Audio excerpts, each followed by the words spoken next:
Cooking Issues coming to you live from the heart of Manhattan, New York City, Rockefeller Center, Newsstand Studios, joined as usual with John here in the studio. How you doing? Doing better, thank you. Oh, great. Got Joe Hazen rocking the panels behind me. What's up, Joe? Hey. Yeah, we're on a Monday today, so if you're listening live on the Patreon, it's not our normal day. It's a Monday. And we do not have Nastasia the Hammer Lopez due to COVID, and we don't have Jackie Molecules due to being on an airplane. However, we do have in the upper left-hand corner, Quinn in Vancouver Island. How you doing, Quinn? Yeah, I made it. Yeah, nice. Well, we got to have somebody from that coast, or it's just not a show. Maybe we're no longer a show that can only be on one coast. I think if Quinn can't do it, then you got to get Dex to call in finally, Oh my God, from Juneau selling vapes. I never thought that. Like my son was like, "What are you selling?" Vapes. I'm like, really? Anyway, I mean, look, kids got to make money. Kids got to make money. Gotta make money. That's what the kids do. They do vapes now. I don't know. Whatever. I'm old. I don't get it. And today we have two very special guests in the studio from the new but not yet released, right? It's gone to some screenings, but it's not yet released. They're looking for wider distribution documentary, Coldwater Kitchen. We have co-director Mark Kurlyandchik and star and head chef of the program in it, Chef Jimmy Lee Hill. How you guys doing? We're great. Thank you. Thank you for having us. Yeah, excited to be here. All right, so I'll mention a little something about what you do first, and then normally at the beginning of the show, what we do is we just talk about anything that's happened over the past week. All right, but so fundamentally, just to give you guys, if you just tuning in, Mark was the food critic for Detroit Free Press, and where the people there, they call it Freep, right? They don't call it the Detroit Free Press. Yeah, or the Free Press, but Freep, it's Freep.com. So Freep.com? Yeah, the Freep. All right, Freep, the Freep. Anyway, and you get a letter, I guess, right, or an email saying, "Hey, do you want to come to this dinner at the Lakeland Correctional Facility in Coldwater, Michigan," which is, I guess, I don't know, what, like an hour outside of No, it's like 2.5 hours almost outside of Detroit. 2.5 hours outside of Detroit? All right. And why don't you talk about that letter? What happened? Yeah, so actually the letter wasn't even an invite. It was from, an incarcerated man that said, "Hey, I'm at Lakeland Correctional Facility in this culinary program. I've been the sous chef for 20 years. And I think what we do here is pretty special, and you should come check it out." And it was kind of open-ended, and then that letter went in my messy desk and just kind of got lost for a little while. And this is Ernest Davis who wrote you. Exactly. This is Ernest Davis who's in the film. Eventually I did get an email from Jimmy saying, "Hey, I have this symposium every year where we invite outside chefs to come see what we do. Would you come too?" And I said, "Sure." I've actually heard from some other chefs in the community that like his program was legitimate. Being 2.5 hours outside of Detroit, it was a little hard to justify, spending an entire day going out to prison. I was the restaurant critic. So, what am I doing at a prison? But when I got there, I walked in and it was kind of, it wasn't the easiest situation because I didn't have any of my clearance forms submitted. I had a spiral bound notebook that the guard immediately looked at me and said, "You can't bring that in." And I almost didn't get in, and I had driven 2.5 hours, woke up really early that morning to be there. Why? Because of the wire? Because of the wire, exactly. If you have a pen, it has to be a clear pen, so you're not smuggling anything in. And so, eventually they let me in, with just my camera. And it was one of those things where, like when you go to a great restaurant after having a bad day, and, even just walking in, the smells, the energy, there's jazz music playing. And I'm like, where am I right now? Immediately, all those negative emotions that I felt, getting in kind of washed away. And then they had prepared a wild game feast. And I'm telling you, it was like roasted pheasant breasts with Calvados cream sauce and avocado puree, duck confit salad, seared bison with purple potato mash. I mean, it was like out of a Jim Harrison essay. You know what I mean? It was almost like debaucherous. Somebody's pouring wine. I mean, it's not real wine. It's sparkling grape juice, but he's talking about the terroir. And I'm like, what? And outside of because he was sommelier training. I read the article and like interested in local Michigan wines, like at that point from a theoretical basis. But yeah. And then just outside of the classroom, there's this huge garden. It's the size of a football field where they're growing asparagus, strawberries, squash, tomatoes. And from the looks of it, some good stuff. Amazing stuff. And so, so that was kind of the the beginning. That was more than 6 years ago now. But it's not in the fruit belt of Michigan though, right? It's in normal Michigan. It's in southeast. Yeah, exactly, southeast Michigan. Right. But I mean, Michigan is the second most biodiverse agricultural state after California. So things grow everywhere. You don't have to be in the fruit belt necessarily. But yeah, so that was the beginning of it. I got in. I wrote a story about it for the Free Press. Even there. So I have a background in documentary film as well. I went to Berkeley grad school for documentary. And I was kind of casting about for my next big project. And while sitting and having that lunch, I was like, this story is only going to scratch the surface. I need to spend some time here. We need to tell this deeper story and tell it widely because what's going on inside these prison walls is amazing. And, and then learning a little bit more about Chef and kind of his perspective. I immediately started asking for access and said, hey, can I come back and bring video cameras? And one of the administrators basically immediately shut me down. He said, no, the Michigan Department of Corrections does not allow video cameras. It's against our policy. So good luck. You can talk to the PIO, but I doubt you'll get in here. What's PIO? Public Information Officer. Oh. So kind of the person who interfaces with the press. And I did. And they liked the story, I guess, enough to say, hey, come on back. We negotiated access and we shot for 18 months inside and then followed some of the guys outside of as they kind of left the program and re-entered. But is that the reason why all of the footage is inside the program? Because there's zero access outside? Correct. And we'll get back to it after we do our weekly chit-chat. But I think one of the interesting things is about the documentary, which I hope everyone hearing this gets to see eventually, is there's multiple layers of inside-outside, right? There's inside-outside the correctional facility itself, and then there's inside-outside the program. And it's really, you get one version of inside in the program and one version of outside with, two of the people. And of course, Chef gets to go home every night. But anyway, super interesting. We'll get into it. But in the meantime, while people are digesting that, if you happen to be listening live, I know a lot of you aren't because it's not our normal time, call in your questions to 917-410-1507. That's 917-410-1507. And John, if they want to become a member of the Patreon, I want to tell them what they get. I wish I could get them an invite to this dinner, Chef. It sounds like a pretty hard invite to get. It's a little bit. Yeah.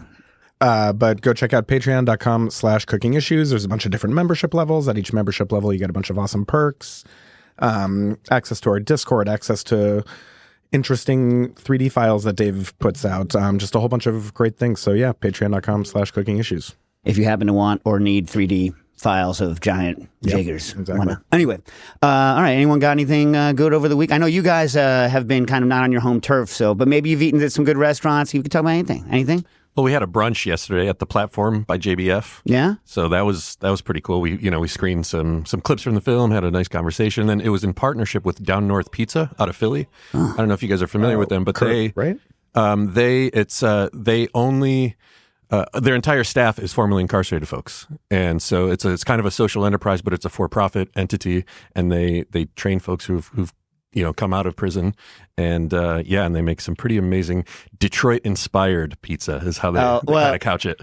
I mean, I only ever went to Detroit one time, and I had actual Detroit pizza. I'd say right before it exploded nationwide. Nationwide now, Detroit pizza is the thing. It is. I have the legit pans, if that's helpful. It helps. The funny thing is, we never called it Detroit style pizza. That's a function of its exportation. At home we just called it square. You got square around, and square is the Detroit style that kind of everyone knows now. But if you go to a different place that also makes a square style pizza that's totally different, are you what? What? You know what I mean? Because it's not the same. I mean, I think functionally it has some very interesting properties, like the fact that the sauce goes on. Right. And so, for me, that's great because my leftovers, I think, are better. You know what I mean? Because I can leave some if I know I'm not going to cook it all. I can leave some sauce off of it and then do the boom, reheat sauce. Anyway, whatever. I like it. That's good. Yeah. I don't have the official cheese, though. You guys use brick on that, right? Wisconsin brick, yeah. Yeah.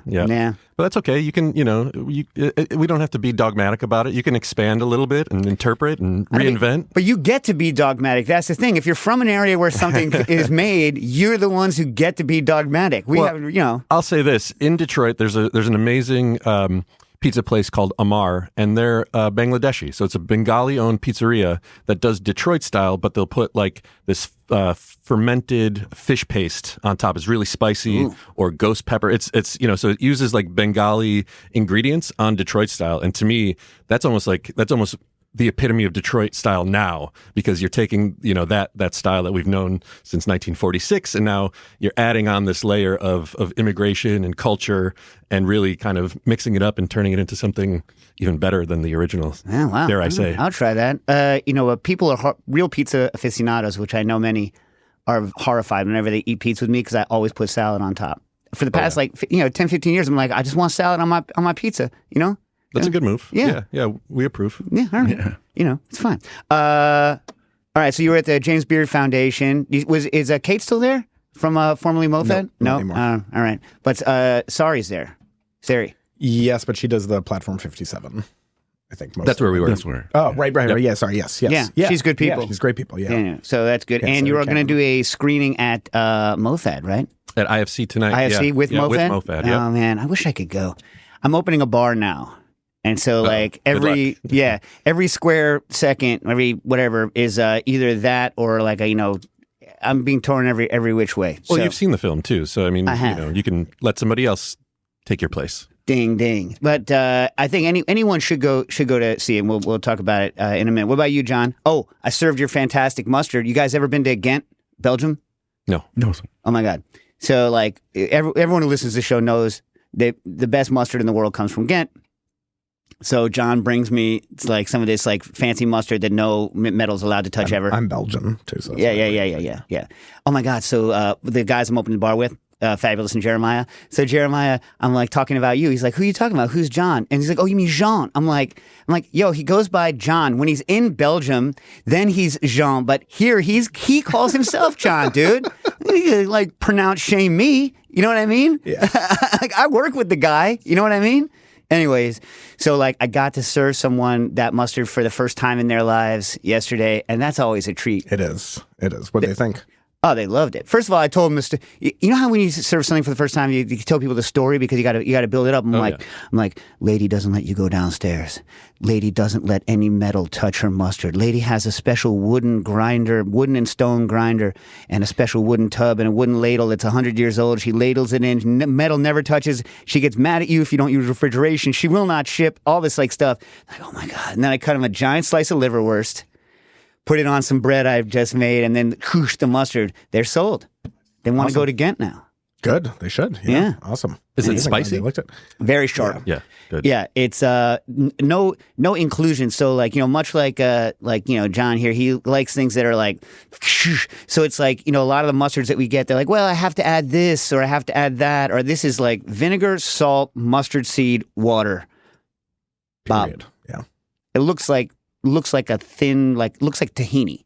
Oh, interesting. Okay. Yeah. So it's thin. It's like runny. No, but the color. In other words, it has a peanut buttery tahini look to it. You know what I mean? It no big seeds, no nothing. Mm-hmm. Anyway, on point. All right. So what do you got for this weekend? I've been doing a bunch of recipe testing still, which is going really well. The carbonade in a stuffed pasta is working really well. Though I'm realizing my whoa! I forgot. You're doing like a raviolo with. Well, I was trying to do carbonara. agnolotti, but my fingers are too fat and my skills are too unpracticed to. And successfully pull it also, off right man, now. you're in a real. This is not like cooking dinner for like your family. This is a real life restaurant. Go big so you don't have to make as many, dude. Exactly. Come on. So it's going to be like a ravioli kind of situation. Hey, I learned some pasta stuff from watching the documentary. How many years I've been making fresh pasta? 30, maybe, right? And more. I never thought to Ouroboros, to have the snake eat its own tail. Huh? I never thought about it. And then I'm watching, one of the stars of the show, Ernest Davis, who was your sous chef for got to be 20 years, right? At least 20. Yeah, 20 years. He's sitting there and he's got the snake eating its tail I was like, that dude's sheets are perfect. you know what I mean? I was like, oh, so stupid. All you have to do is go to prison. Yeah. Yeah. That's all it takes. Because I was like, oh, am I so dumb? Yeah, and then you can see how long it's getting. You don't need that extra hand feeding it this way because you got one hand on the on the paper towel roll thing as it goes bigger and bigger, Right. and then you just one click, boop, boop, boop, and you can keep running it through at a particular until it looks right. You know how like, am I going to run it through again or not? Doesn't matter because you didn't take it off the reel, and it's not like slipping and sliding. He doesn't have chewed up edges on it. The end of it's not some stupid thing that doesn't get cut right, and then just one cut, boop, and he brings a perfect sheet over to the place where the guy was like, damn it. Anyway. Clever. Yeah, that's Now, do you brilliant. think that needs the electric one, or do you think you can get away with manual? It did at the Lakeland Correctional Facility. They were using manual, I believe. I don't. No, Did they have it on the I thought it was KitchenAid? electric. Oh, they had it on the KitchenAid. Yeah, it was electric. Yeah, it was electric.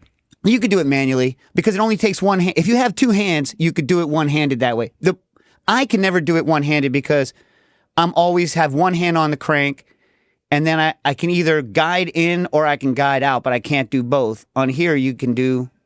I bet you could do it. I mean, it's nice to have the electric. I'm not going to lie, but anyway, I built an electric version once, and yet still, after all that time, didn't think about. No, I built a. KitchenAid wants too much money for their electric attachments. Like, too much money. Like from Atlas, you can buy a pasta maker for like almost nothing on Facebook. They're free. People are like throwing them on the sidewalk, and then KitchenAid wants like I don't know, like 150 or something like that. It's ridiculous. So I have 3D printed an attachment for it. But now I'm not KitchenAid anymore. And I fear some big company, some big like food conglomerate also just came out and said we can't recommend KitchenAid anymore because they lost their way. You know what I mean? Like the bowls don't fit up anymore. You have to lift the bowls up into the dang thing. They make they shoot stuff everywhere because the soft start isn't as soft start as it needs to be. They need to go back and use their products more. You know what I mean? We've all been using them for our whole lives. Our parents have been using them for their whole lives. And so they're like, we have America on lock. We don't need to do anything. You know what I mean? We'll just make it bigger. So they make giant ones. They make a KitchenAid now. It's like halfway to a Hobart, but like, it's the fit and fit. Oh, whatever, man. That's why like I moved Swedish. First I moved German, then I moved Swedish. Now I'm Swedish. Although I have to say, I love the Encarsum. I'm still trying to figure out how to make brioche in that thing. You know what I mean? KitchenAid still does a better job on brioche. So, no one's perfect. No one and nothing is perfect. Perfectly, I'll tell you what I did this week. So I've been making a lot of flour tortillas, but I ran out of my favorite wheat, which is white Sonora white, which is like the wheat that like flour tortillas, like Sonoran wheat that it came out of, and it's got very high protein, so it's got good bite. And when you grind it whole wheat, it has very, very, very high water absorption. So you can put a lot of water into the dough and still roll it out and not have it stick. And so that means that when you roll it out, it can puff a lot because you can make a very high hydration dough and boom, you can puff it. And so I was doing it not Komal style. I was doing it more chapati style. So griddle, fire, boom, pillows, right? And the beautiful pillows. And when you make a pillow, when your tortillas or whatever, your flatbreads, whatever you want to call them, when they puff up like a pillow on the flame, you're just like, you like love it. You know what I mean? Because it means it's going to be delicious. And Sonoran white is the best tasting wheat anyway for that. But Durham has the same stuff. I have a bunch of Durham around. I ain't grinding wheat for pasta because no thanks. Anyway, so like I had all this Durham. I was like, Durham's extraordinarily high protein, hard wheat, but doesn't have a lot of, it's not as snapback when you're rolling it. And it made fantastic, got up to 80% hydration, could still roll it out, whole wheat. That's what I did this week. What are you filling those tortillas with? I like whatever people have. So like I have a combination of like yesterday I had like 20 people over and we had a combination vegetarian, not vegetarian. So I make like a standard like kind of pork chili like pasilla, ancho, guajillo mix, pressure cook that down with my trick is I blend the skin in. So I pressure cook the skin along with the stuff.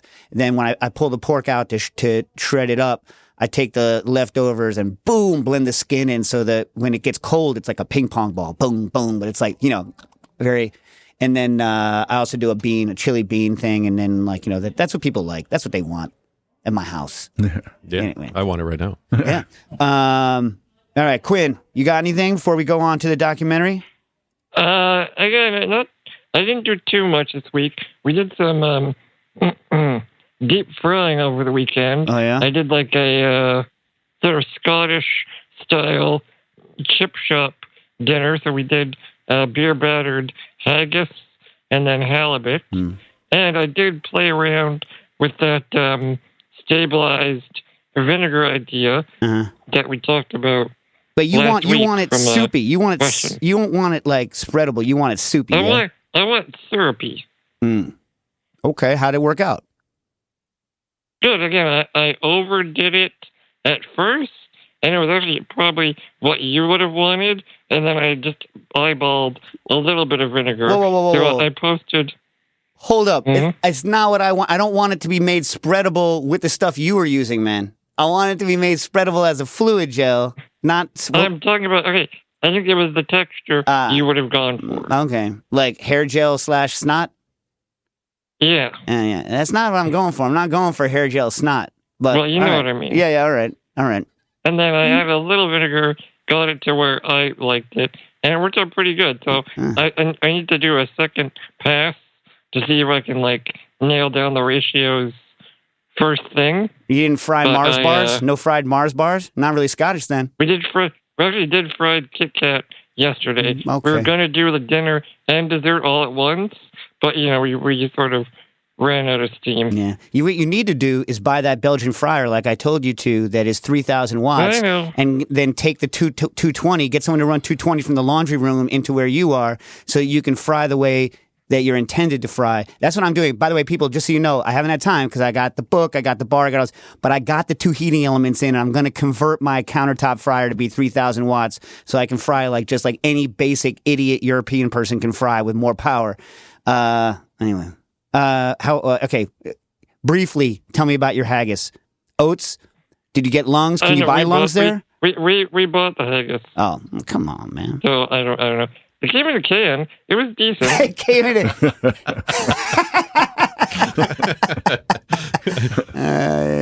all right, listen. Can you buy lungs in what's it called? In Canada? Is it legal over there? I forget. I feel like maybe they are. Or I don't remember if we have the same laws. I can check the can. I think it lists all the different pieces. In your family, do you make what my family calls sofrito, which is lungs and heart chopped up? No, I don't think we've ever made that. So maybe you're not allowed to have lung, because I feel that's one of the things that like a lot of, because your family's Southern Italian, yeah? Yeah. Like one of the things that like I know, because my stepfather's father, and before him, 8 billion generations butchers, and that's one of the things that they only could sneak growing up because he still slaughtered his own like animals back in the day. But it was totally illegal to sell lungs. So that's one of the kind of culinary traditions that in the U.S. has died out among that kind of subset of Italians just because it's not legal to buy, I only have a few memories of my grandparents breaking down full animals. Maybe they did that when my dad was growing up, but I'll have to ask him. All right. Now, let's get to Coldwater Kitchen. So actually going to Italian foods, one of the stars of the movie, and the one that I still don't know what happened to, because as of the time that you had written produced the movie, he's still incarcerated and he had left the program. I don't know whether we should talk about this first or later, because it's kind of like a lot of complicated issues within his story that I think point to a lot of things that I found interesting. But you did a full-on Italian dinner with Bradley Leonard, who is at least part Sicilian American, and an ex line cook. In New York, in Detroit, all over. Dude gets goes to prison. Did bad stuff, goes to prison, and then. What's interesting is, Chef, you have to normally be in for at least 5 years to apply to your program, right? Yes, sir. It depends on the crime that you have committed. If it's a violent crime, that they kind of make you walk it down until you're assumed safe. But yes, about 5. Yeah, and so I think. He was only his minimum was like 7, and he didn't feel like he had the time, but because he had the skills, you let him come in as an instructor, as a tutor, I guess is the term. Yeah, he couldn't get into the class portion, but I thought I can make him a tutor because I watched him, and he was nice on the line, he had great skills and he knew a way around the kitchen. So I thought I'm gonna make him a tutor, because I was always telling my other guys about how much speed you need when you're on that line. You just can't stand one spot. You need to be mobile. And so I brought Brad in to show them, and it just worked. Yeah, I mean, it looked like he was thriving there. Yeah. I mean, I guess, like as usual, I'm all over the place and backwards and forwards at the same time. So we'll start here. So he had, or, I guess you don't kick having the issue, right? He was an addict, and that caused him to, he has an addictive personality. And in his opinion, so he says in the film, the cooking itself became part of the addiction. Going to the class, or teaching the class, like being on that line, was feeding himself in that same way. And he was using it almost as a drug, the ability to do that.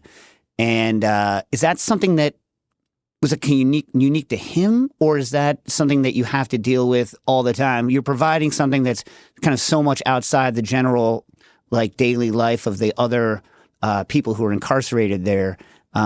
What's that? What did you feel when you saw his response to what was going on inside?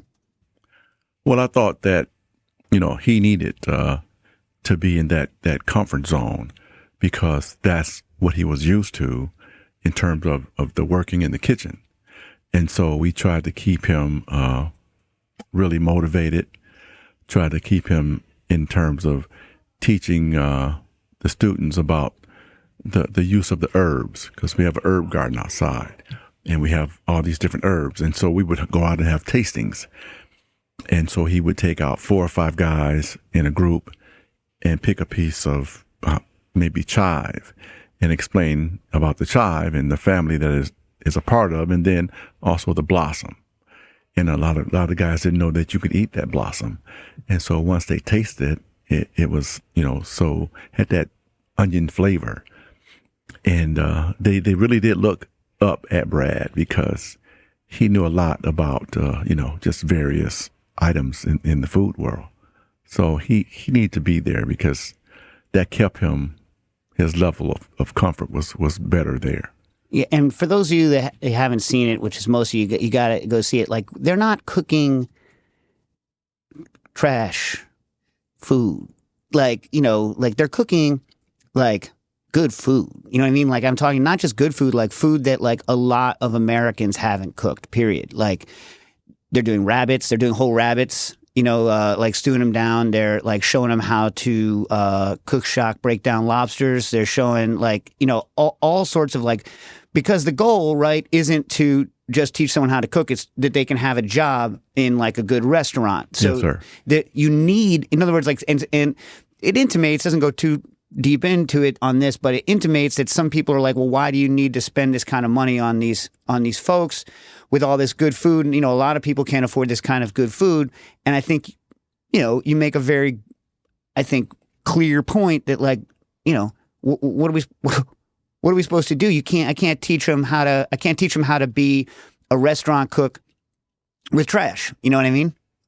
It's not, I always thought that they need to know more than hamburgers and French fries. So that's why I chose the high end items, so they'd have access to it and be able to feel it and work with it. And it changed their mindset about, different, say, wild game items. A lot of them had never had rabbit before. And they had this picture in their mind of eating Bugs Bunny, and it was nothing like that, because rabbit is really good. And so once we start, using it and preparing it, everything clicked. And so they want to do more, and they always want to do more, because now they're into the food. They're becoming a foodie right in front of us. And so they just want to just know more. And it's really like a sponge. They absorb so much on purpose, because they're trying to make a point that, society said I'm supposed to be here, but I'm telling you, when I get up out of here, I'm going to show them what it was that I, learned. Well, and speaking of, so I mean, I guess then this is your, I don't know whether you said it on air beforehand, but this is your 39th year running this program. This November will be.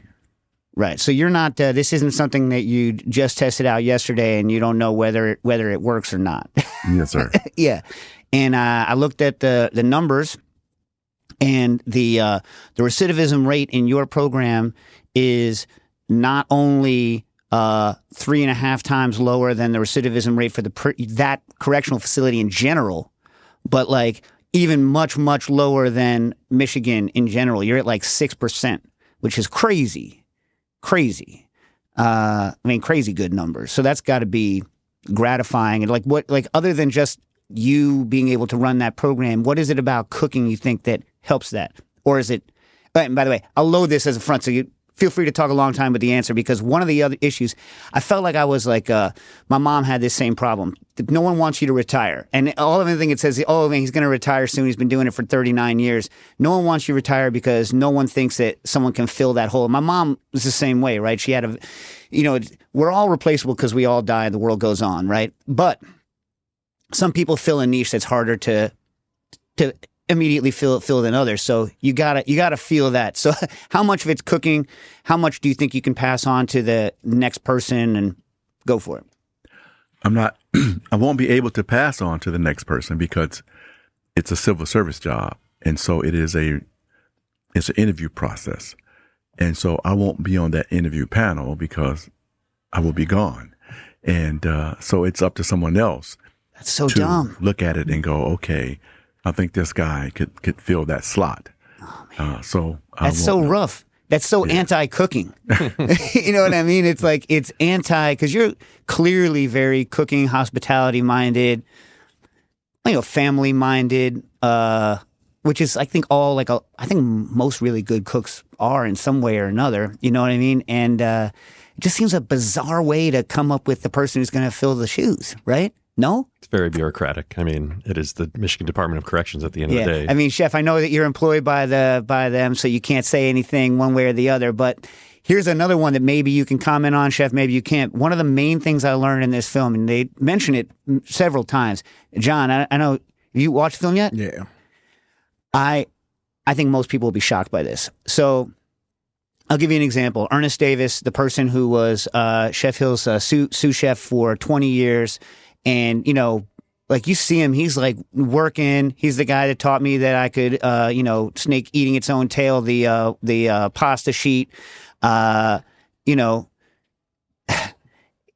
He gets out. He gets sent in when he's 17. Well, I guess he's 18. The crime was when he was 17 years old. He's a minor. He's sentenced to prison for life without parole. It finally gets overturned because, of course, that's crazy to sentence a minor to life without parole. It's a felony murder rap that his uncle did, but he was with it when it happened, blah, blah, blah, whatever. But, looks like not only a great cook, right? Looks like a really good kitchen presence. Now, from an outside perspective, I'm watching him helping other people in the kitchen. It just looks like a genuine delight to have in the kitchen. Is that true, Chef, or no? Yeah, he's full of character. Yeah. Yeah. Needling you on the side, but not in a disrespectful way. Right. Yeah. Right. Yeah. And so he he gets paroled finally, right? They overturn the life without parole. And then, but he's on probation. And here's what I had no idea. I had no idea of I know the barriers in general that you have to check off that you've been in prison before, all those stupid barriers. But get this. So Chef Hill is not allowed to have contact with any of the people once they get out until they're quote unquote off paper, until they're not on probation anymore. He is not allowed by the state of Michigan to have any contact with these folks whatsoever. So he goes from being their lifeline to he has to drop off the face of the earth. And to me, that's bonkers. But bonkers. And then you have it's other things that you might not think about, right? When someone's if you want to work in a restaurant, you're around liquor, pretty much, period. Unless you're at one of these, there's, some restaurants that have no liquor and have no liquor license, whatever. But a majority of fine dining places, there's liquor involved. So you see, one of the other stars in the show, Dink Dawson, right? When he gets out, his probation officer's like, well, you can't go to bars and you can't be around. He's like, I'm a chef. And like, he's like, well, come on. You know what I mean? And I guess didn't have a sense. I'm too sheltered from it. I didn't have a sense of all of the barriers that are thrown in the way of people just trying to get out. And get this. This is not for nothing, but so Ernest, when he leaves, somehow the state has decided he has a $3,000 debt or $2,000. It's the cost of the tether, essentially. So he has to wear a tether when he's on parole, and he has to pay for the cost of the tether, which costs $2,000. Like he asked for it. Right. So, you know, and Chef, I know maybe you can't comment on this kind of stuff, but is there any move to change some of these? Well, that's certainly part of our impact campaign. It's one of the reasons that we sort of highlighted it in the film so much, because it is one of those things that seems like a simple, you know, you can make some, there can be a gray area for people like Chef where, you know, if he's been a mentor to somebody, he should be able to mentor them once they're out. You know, and part of this is the rule is called overfamiliarity, and it's written very broadly, basically to prevent, you know, people who are outside or are not incarcerated but are interfacing with the prisoner population, to prevent them from developing a deeper relationship that then could turn into something nefarious, or they could, you know, that's kind of how they couch it. So even when we were filming, Brian Kaufman and I, my co-director and I, we were, you know, we kind of went through casting. We interviewed everybody in the program. We got our 4 guys, and then we became, you know, we were communicating with them through JPay, which is kind of like a text message sort of email that the incarcerated have access to. But because we were going into the prison monthly on a regular basis, we were considered vendors. And so we couldn't have contact, you know, we basically got our hands slapped for that because we were, you know, keeping contact with the folks that we were going to see next month anyway. And we're just trying to get more of their story from, but that was against their overfamiliarity rule.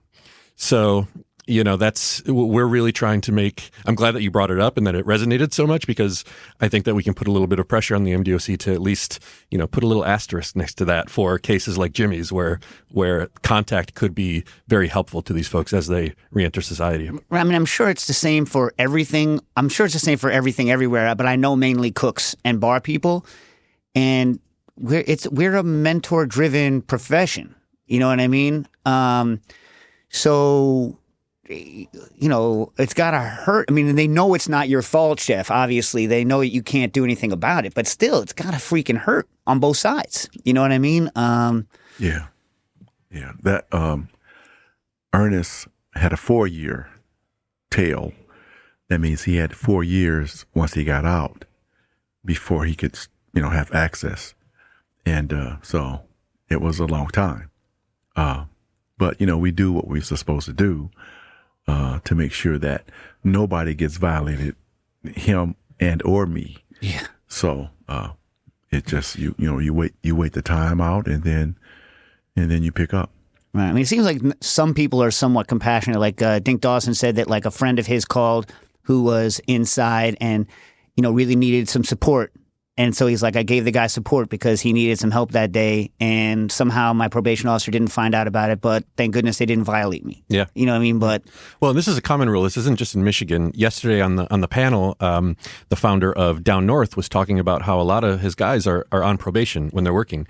And technically, they are all in violation of this overfamiliarity rule, because you're not supposed to have any contact with anybody else that is, you know, in the system. Which is just bananas. Right? Yeah. I mean, it's nuts.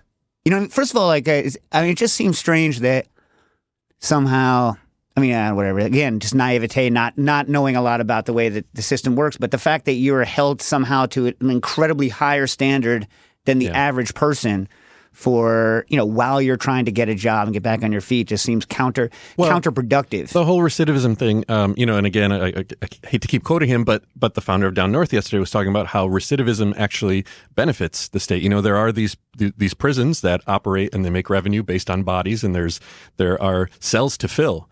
And so, you know, even though they can talk about lowering recidivism rates and rehabilitation, at the end of the day, they need bodies in these facilities.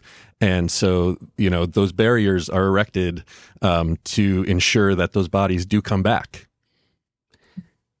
That's brutal. Yeah.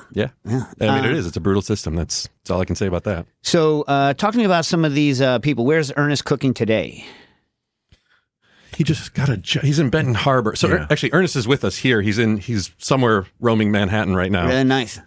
He got a job. He's kind of bounced around restaurant jobs in Benton Harbor, but he's working at like a bar and grill in his hometown of Benton Harbor, and he's been there for about a month now.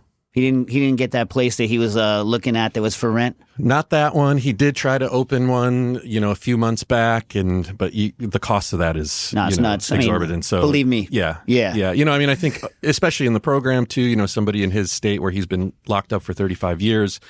You make a lot of plans, and some of them maybe, once you get out, the reality sets in, and then you realize, this is going to take a lot more work than I had anticipated. It's not like you're going to get out on Monday and open a restaurant on Friday. Right. Well, interesting though. Hopefully it's still. I checked it. It's still going. Is the Green Mile Grill? Oh yeah.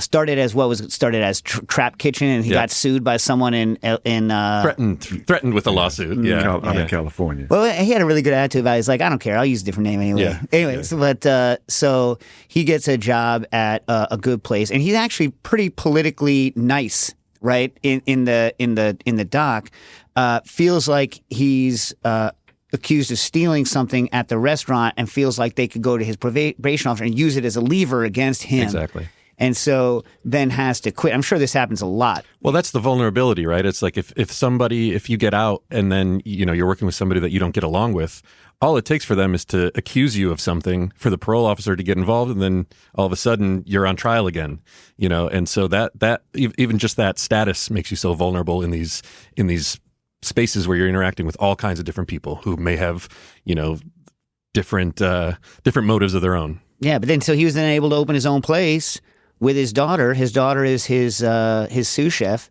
or I guess they're partners now. I don't know. But anyway, if I ever get to go back to Detroit, I'll check it out. Yeah, you'll have to. Yeah. All right. So what's up for you guys? What's up for you guys next in terms of trying to get? How hard is it to get distribution for something like this? Well, it's tough, unless you're making a film about a celebrity. Right now, the distribution, it's one of the hardest times right now to get distribution for documentary. I think the year that our film debuted at Doc NYC here in 2022, that year, Sundance, there were only like 4 films that were bought out of Sundance. There's a lot of CNN closed down their documentary department. So there's just a lot fewer avenues, despite this whole streaming boom, which is kind of coming to the gold rush is over. And so on the one hand, it's been a struggle to find distribution. We are still actively working for distribution. On the other hand, it's forced us to sort of pivot and take matters into our own hands. And so we're really focusing on this impact campaign. So this is really the first stop of our impact campaign.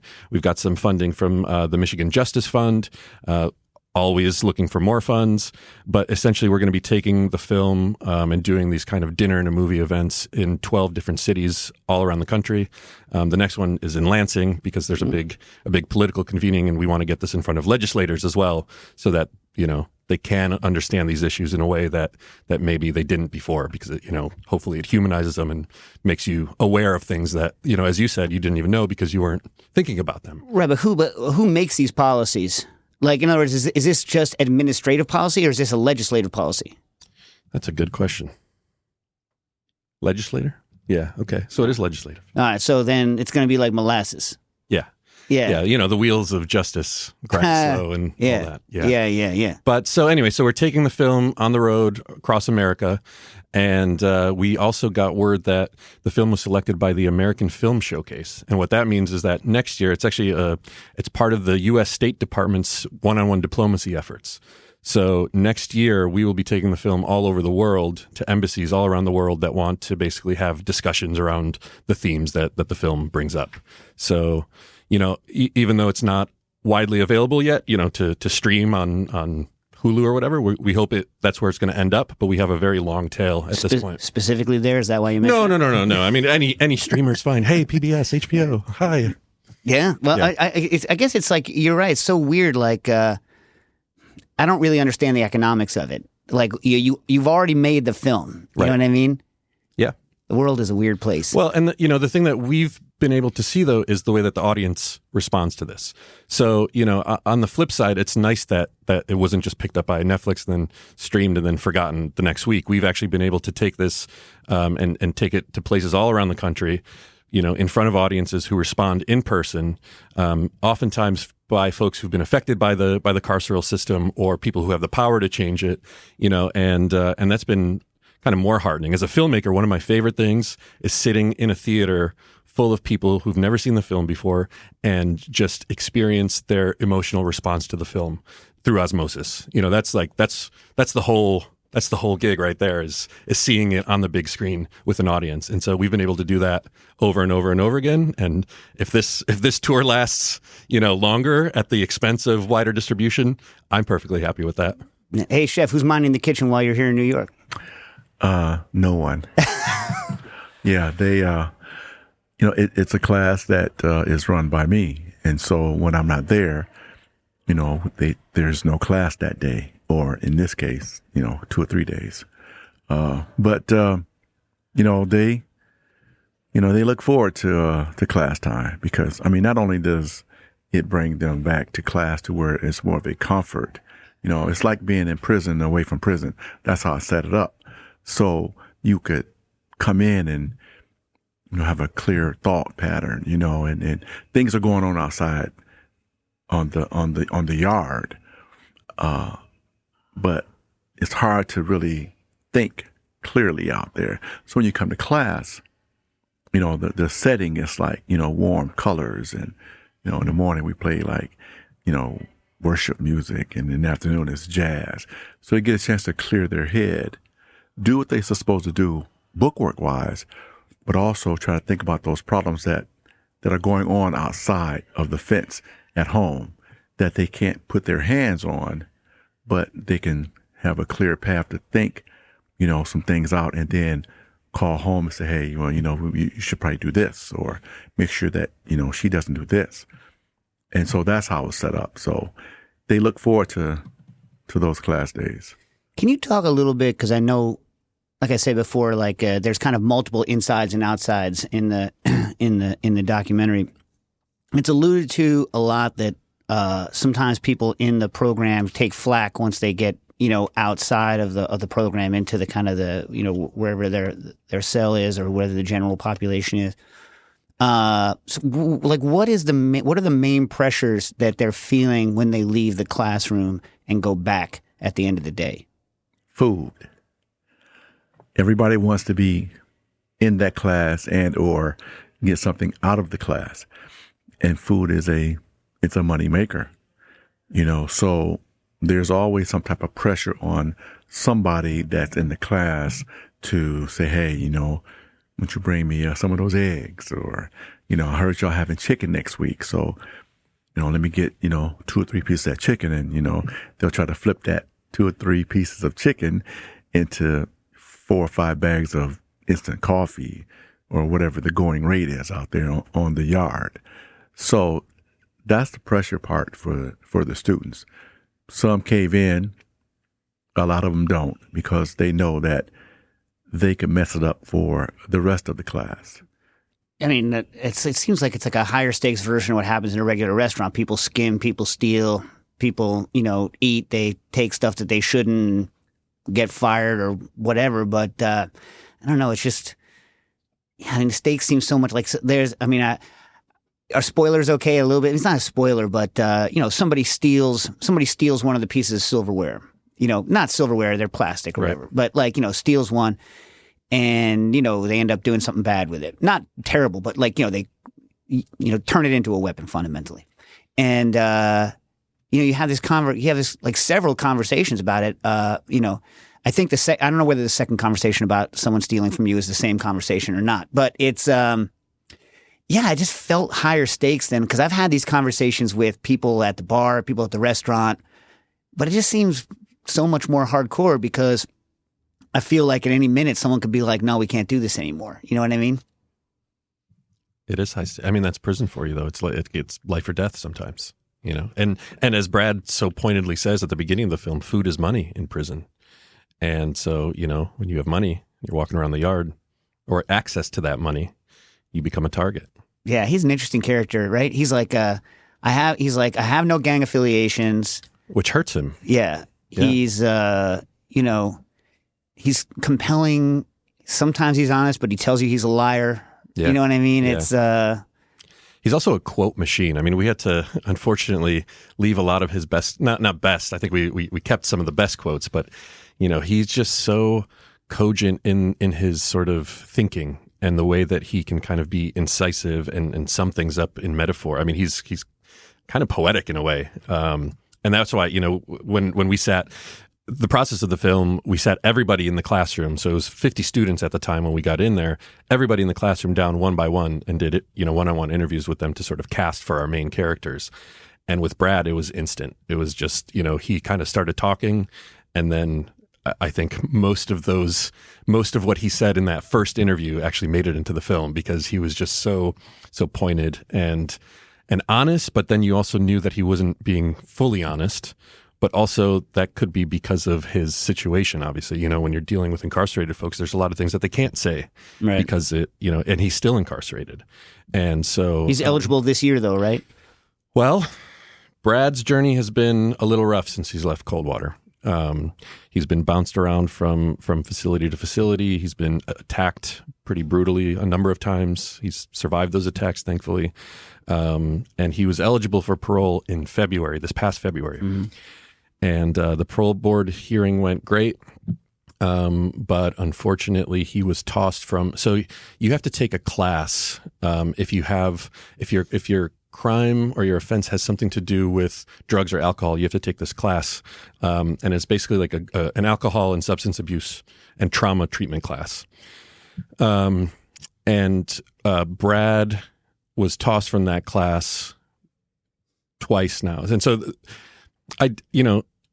ideally you would take that class early because if you're struggling with addiction, you need to learn these things while you're in prison. Right. But the way that... Plus you need to take the class, get out of the way. But they only allow you to take the class within your last 6 months of incarceration.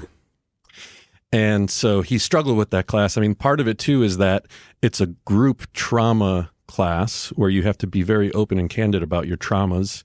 And unfortunately for Brad, a lot of his harassers are a part of that group. And so, so then he can't fully participate, and that causes all kinds of issues for him. And so no safe spot. Exactly. And so, we actually just went and visited him and saw him at the last facility he was at, and this was just a month ago.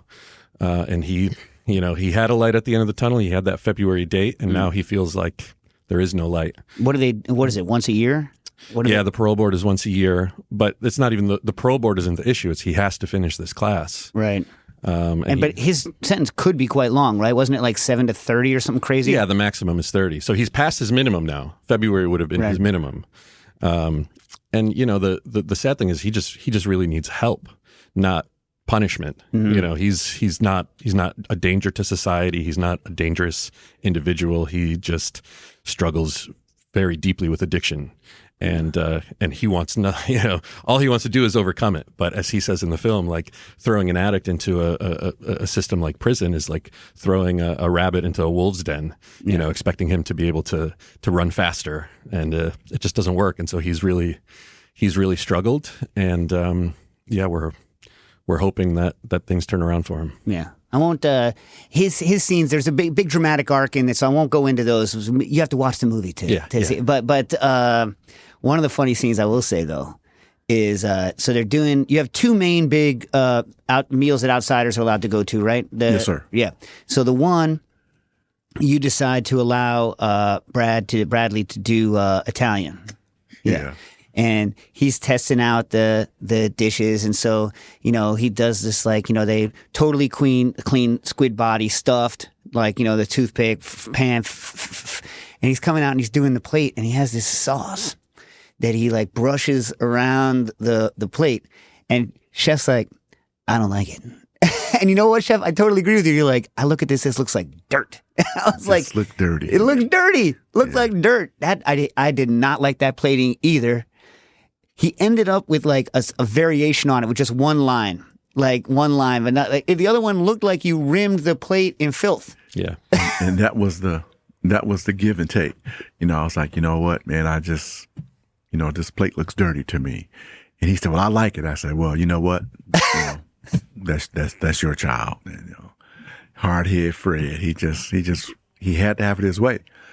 So we came to a happy medium to where, okay, I'll let you do one brush stroke from one side of the plate to the other. And so that's what we came up with. So funny. Yeah, because like the other thing I think is interesting, and I don't know, maybe you can talk about it. Everyone knows, who's worked in a kitchen that they only work because there's a hierarchy, right? But the question is like, how do you run that hierarchy? And you're dealing with all these people, have all these other pressures on them when they lead your class, but you seem to be able to do it. You seem to get a lot of respect out of the people without having to go ballistic on them. I mean, there's always the threat that we could all be shut down at any minute and all of those things. But how hard is it to ride the line with like a bunch of people that are in such a rough, like emotional place? Like at any minute, like violent, they could be a victim of violence. All these things could happen to them, and yet you're treating them in a way that they have to respect you, but clearly there's respect back, which I don't know if they're getting outside of your class. It is, respect plays a big part on all of us, because they have to respect their classmates and everybody, they want to make sure that that you've got 6 numbers on your back just like I do, so you don't tell me what to do if it's a student against another student. But I try to push the fact that, hey, everybody in here needs to get along. I'm not saying that you got to go outside of class when it's over and break bread with each other, but in here, we're going to be about the business of food service, and we're going to get along because this is the spot where you can come and be able to do that, to get along without no pressures. And so a lot of them, they accept that. Yeah, it's a few every now and then you can get some boneheads, but that's in every job code. So they, for the most part, they all get along between that. I've got them for 3.5 hours per day. The tutors are there all day. So they're there, from 8 to 4:30. Oh, so that's a really good job to get. Yeah.